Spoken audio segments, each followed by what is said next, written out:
A TTRPG book that boasts about how you can create a complete world from scratch with everything that it provides you with. That's the SandBox generator, my friends. We're gonna look over it today. Let's break it down.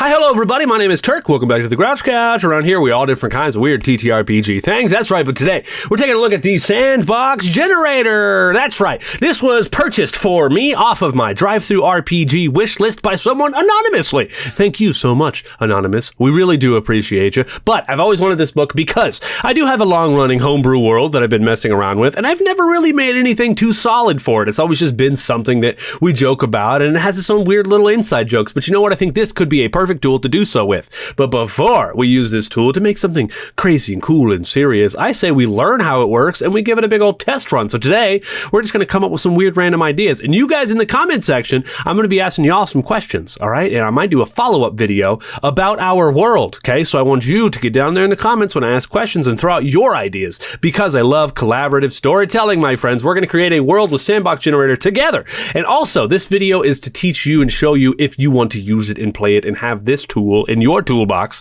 to be able to do things in your world, okay? So this is a double feature video. We're going to be playing and checking it out. That's it. And I have the physical copy. You know how much I love physical books? So this means we get to go to the top-down camera. Let's do it. Squeaky chair, but here we are. SandBox generator, top-down camera. It's been a little while since we got to be over here at the top-down camera. This is kind of exciting. We can see old skeleton Charles back there. That's right. Hello, Charles. Your hat's a little low, my friend. He doesn't care. He doesn't care. It's October, but that guy stays up year-round. That's right. So this is the SandBox generator. From what I'm aware, we get to roll some dice and do all kinds of other things, and we might do some really crude drawings today, but if I like it enough, what I'm going to do is I'm actually going to redo it digitally. All right, there's a lot of really cool digital map making tools, and the follow-up video number 2 will feature that, okay? If that's something, of course, we decide to do. Let's open her up here. It's not too big of a book either. It's pretty small. It's like classic, you know, indie developer size. I don't have me a ruler, but as they say, it's probably 6 inches. SandBox generator. There we go. We got us a nice handy-dandy introduction. This book describes a procedure to generate a pseudo-feudal world with a hint of magic. It is no way intended to be historically accurate. Well, goodness, I hope not. Can you all read that? Is that big enough? Yeah, let me know in the comments if that's big. Can I do a zoom? Should I do a zoom? I'm kind of hyped. You guys, I get hyped whenever I have new books to play with and stuff. I love tabletop role-playing games. And if you're new around here, you didn't know that. But if you're not, you guys know how excited I get. My hyped up energy is all because of books. Yes, okay. Start from a bigger picture and move in to do more detail. Correct! If something generator does not feel right, feel free to ignore it or modify it. All right, sounds good. To use this generator, you will need a complete set of dice, as well as a D24 and a D30. Say fucking what? All right, we'll worry about that later.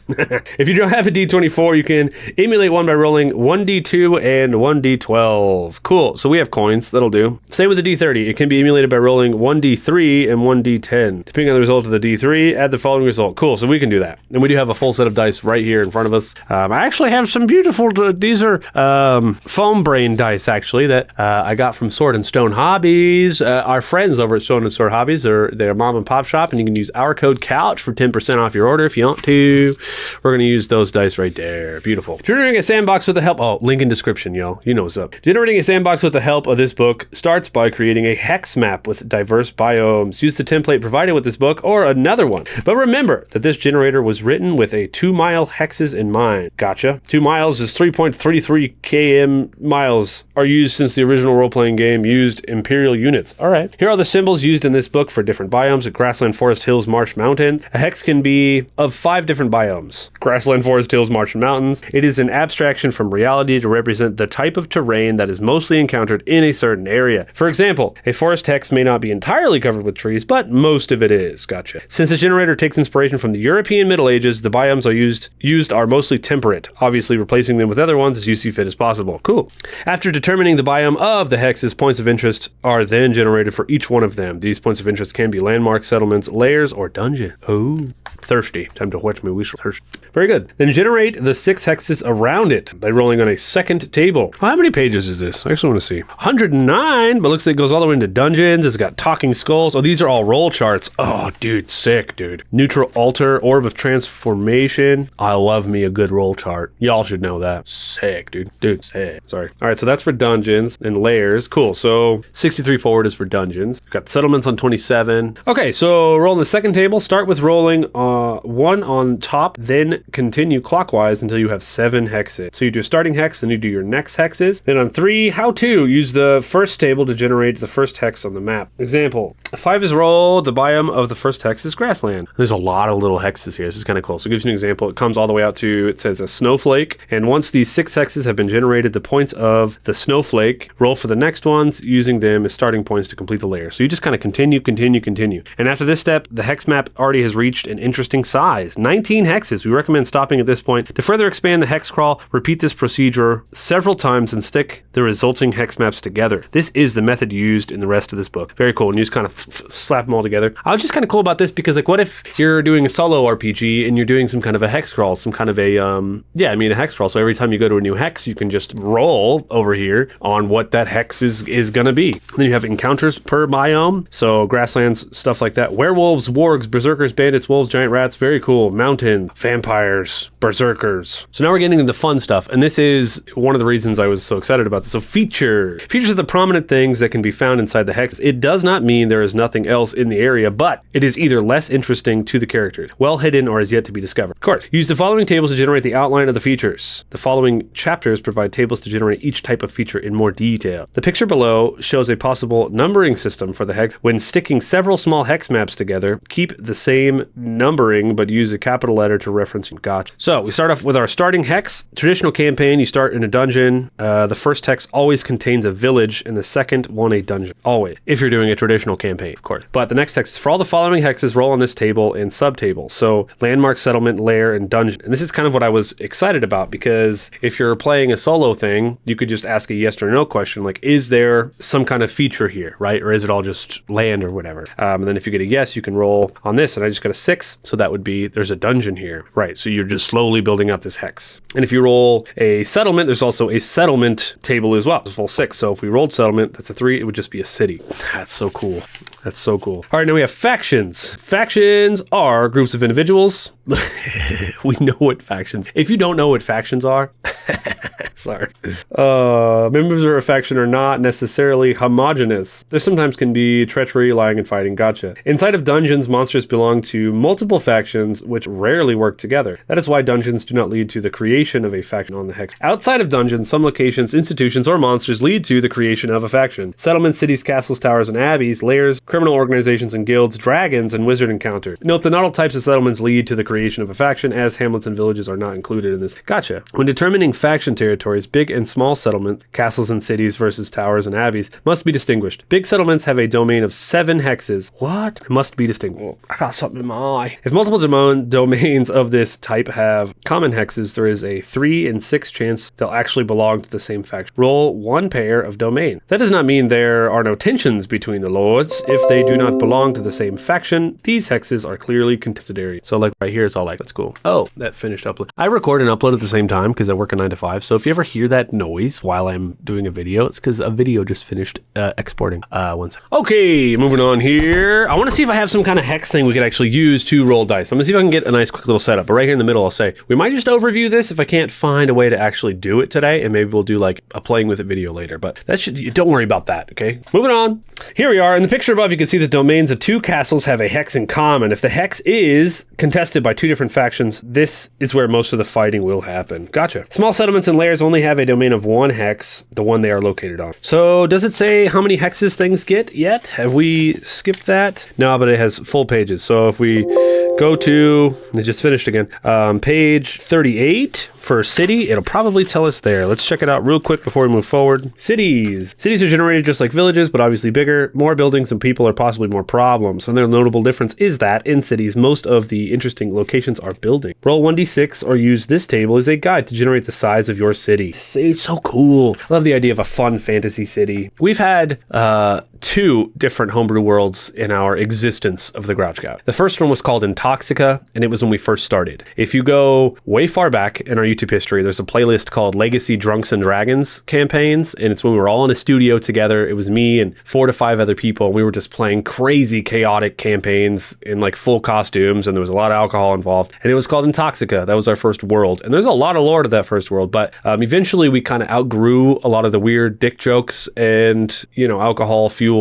lore, and we started a new world called Randomonia, and that was mostly for our game called Improv Quest. And there's only a slight bit of lore to that because we only actually started building on it for like 6 months. And I think Randomonia is really cool, and has the potential to be a really good world. And I've always wanted to kind of build it out a little bit more so there's more lore to it. But as Improv Quest went along, a lot of these cities and things that we built out kind of got a little bit crazy. So I think grounding some of them before we move forward in those worlds is kind of good. And also in my mind, the Legend in the Mist campaign I'm doing right now is actually based in Randomonia. I haven't really talked about that a lot because we're kind of just playing in it, and sometimes that shit doesn't matter. It's only like the real lore deep people that matters to. So this book is really fun, and I don't know if we'll keep the name Randomonia, but that world, I kind of want a really cool Grouch Couch themed world name. And so if you made it this far in this video and have ideas for a couch world themed name of a realm, let me know, because I'm always looking for something. But I think Randomonia is kind of a cool thing because anything can happen there, and that also allows us to do any one of our different kind of campaigns in this world because, you know, different systems, random dice rolls, you know, stuff like that. Anyways, it does look like it tells us how many hexes these things will take up. I guess it doesn't officially, it just says denomination and associated grade 2, 3, and 4. And I guess the grade just matters the population. Look at these businesses roll charts, dude. I just reviewed the Location Crafter recently, and the Location Crafter is really cool. If you were to supplement this with the Location Crafter, you got something good on your hands because it tells you to make these lists and stuff that you roll on later, but then you have all these roll charts that you can use to add into those lists. Man,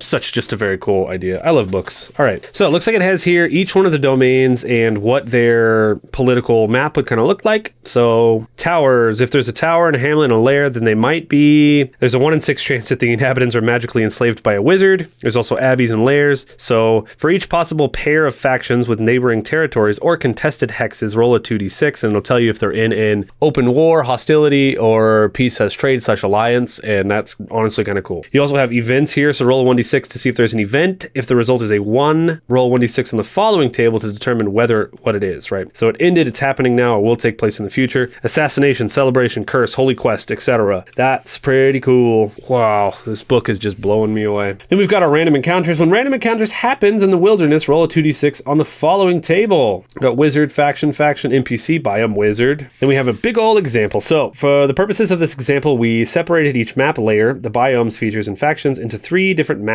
for better legibility. It is recommended to use different colors when drawing the hex map, or even to use a software such as Hexographer. I haven't heard of that, but I was thinking about using Photoshop and just having 3 different layers. Whatever you guys would use is whatever you would use. Using the numeration system described in the previous pages, here is a content of each hex. We have hills, which is the center one. Then we have dungeon, hills again, and it goes all the way down here, which is really cool. You can actually see it here. So hills village, this is the symbol for village. Hills dungeon, grassland castle, and it goes in a circle like this. And we have hills landmark, and it goes in a circle again, etc., etc. Kind of cool. For the time being, the features have not been described further than by giving their type. An example of each kind will be generated in its respective section. On this last map, domains have been drawn following the rules stated in the eponymous section. Interesting. A landmark is a notable feature which may be used during travel or orientation. Then we got a whole thing about landmarks.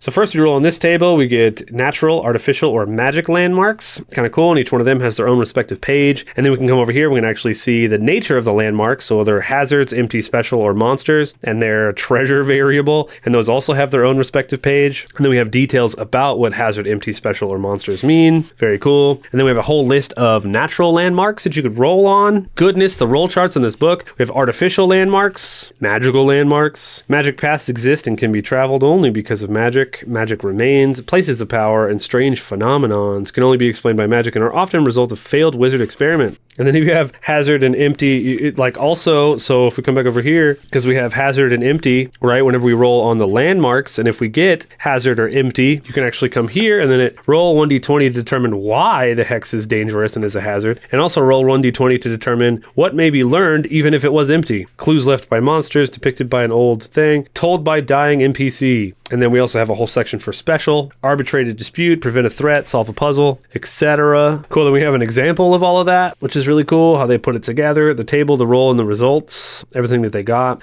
So on Hex 8, they got a landmark type of neutral. The Hex content was empty. There's no treasure. The natural landmarks are Flora, and Flora A is a fallen tree, and it's empty, so upcoming weather. So that's why it's empty. And that's just Hex 8. And they also have 11, 13, and 17, all really cool. And I love the little drawings they did for that hex. That's very fun. Settlements are the bastions of civilization. They are the only places where adventurers can take a break from their expeditions and dungeons, provided that the inhabitants let them. Very cool. So civilian settlements can take various shapes, from the smallest to the biggest. Hamlets, villages, and cities. This is where characters can exchange treasure for XP, train, rest, and heal, buy provisions, or hire retainers. Of course, class-related settlements can also take various forms, castles, towers, and abbeys. Each of them embodies the power of a faction. Castles hold powerful fighters, towers shelter wizards, and abbeys are the homes of clerics. These people can either be random NPCs or previously tired PCs of level 9 and above. Level 9. What do you mean by level 9? What game are we playing? What do you mean, SandBox Generator? What do you mean by level 9? Who knows if we're level 9? You don't just assume we're playing that one popular TTRPG, because we don't really play that anymore.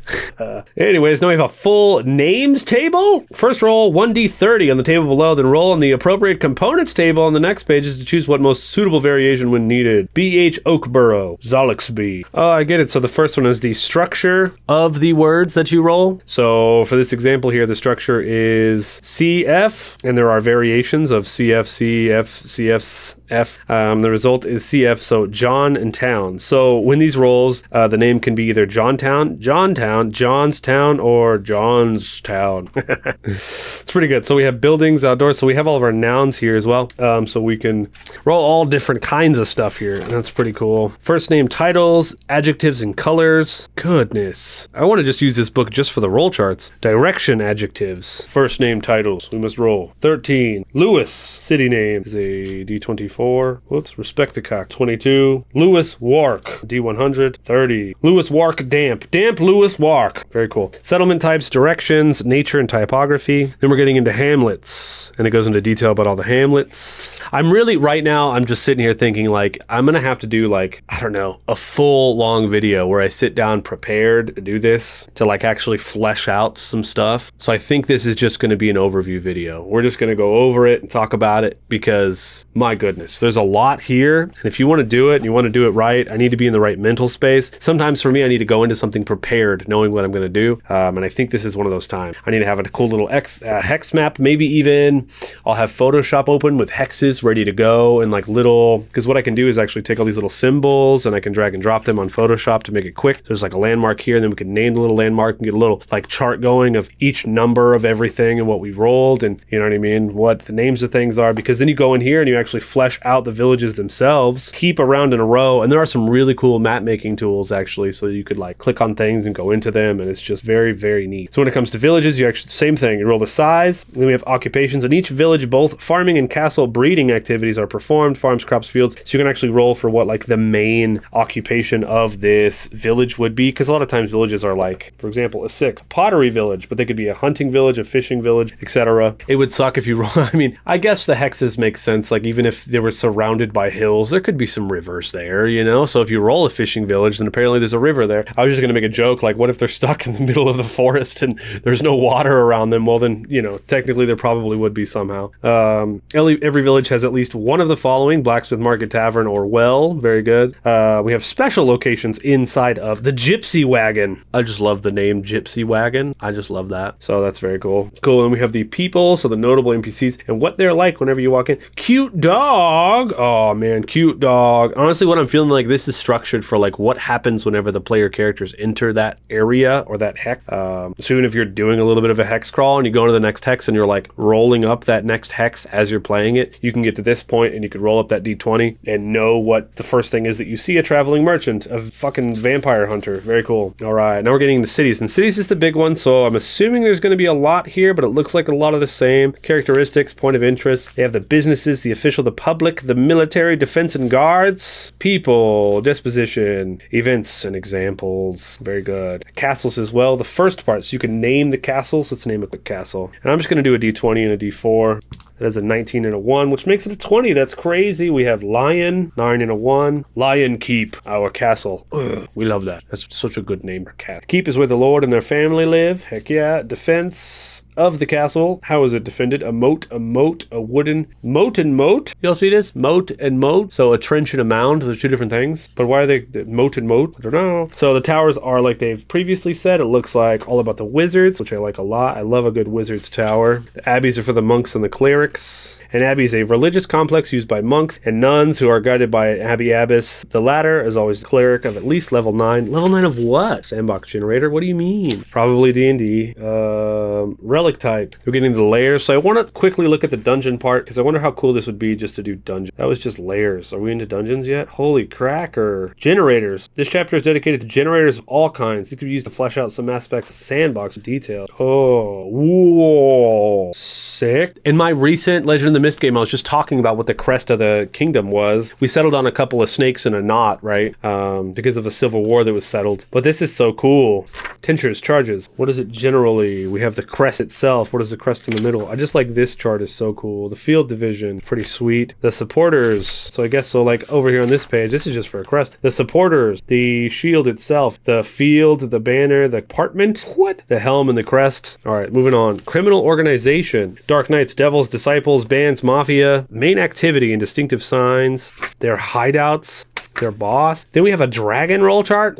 That is so cool. The favorite food of the dragon. You roll to see determine what its favorite food is. Adventurers, cattle, children, humans, nobles, other monsters, or rare animals. None. Jeez. Cool. Then we have guilds, guild members. I obviously passed by the dungeon part already, which is exciting, but been some problems. Houses. So like if you want to get into real detail about what the houses look like. NPC generators. Yes, please. Their occupations. Oh my goodness. A D100 set of occupations. Appearance. We have clothes and popularity. Their personality. We have aggressive, neutral, outgoing, secretive, etc. Their favorite thing, their dream, their hobby, their secret, a relationship with their peers, their example. And of course we have cool tavern. Oh, I haven't done like an insane amount of crazy detailed world building in my time. I have a little bit, but whenever I did do it, you know, like players and people that really didn't really care. They're just like, whatever, I'm just here to play, you know? So like I was always thrown off by it, but I think having tools like this will just make world building so much fun that kind of stuff doesn't really matter. But I really want to see dungeon stuff real quick. Special rooms. Hello? Oh, I know what I could do. Dungeons is 63. Now, layers is only 3 pages. That's like, all right, we know what dungeons are, but it looks like it has a cool little chart here. You could name the dungeon. You could theme the dungeon. Then we have details for all the themes. You could level the dungeon. Links, the highest level of an area, even if it's not a depth 1, is always linked to the surface. So how many links are up to the surface? Cool. We have all of our rooms. Roll 2d20 plus 10 to find how many rooms each level previously created had. Then we have our levels of it. When generating a level in a dungeon, the first step is to determine which factions inhabit it. So ogres, goblins, etc. Bandits, dwarves, and level 2 is berserkers. So it just gets harder and harder as you go down. That's very cool. The wandering monsters. Oh yeah, this is gonna take a full either a live stream maybe here on YouTube. If you want to see me live stream doing some world building that you could join in on, maybe a scheduled thing, let me know. If not, maybe like an hour-long video of me playing with this and asking you guys questions in the comments, and then we can do a follow-up video. But for now, I think just doing an overview of this is good enough. But I would really want to start doing some world building with this. This is just such a very cool tool. And geez. I want to once again say a big thank you to Anonymous for picking this up for me. Thank you so much. If you want to pick me up something, there's a Drive-Thru-RPG link down in the description. If you want to get this for yourself, there's a Drive-Thru-RPG link down in the description. And by you using that link, it helps us out a lot because it helps me to be able to get more books, to be able to make more videos on, etc., etc. It's a win-win for everybody. So use our links down in the description, help support the show.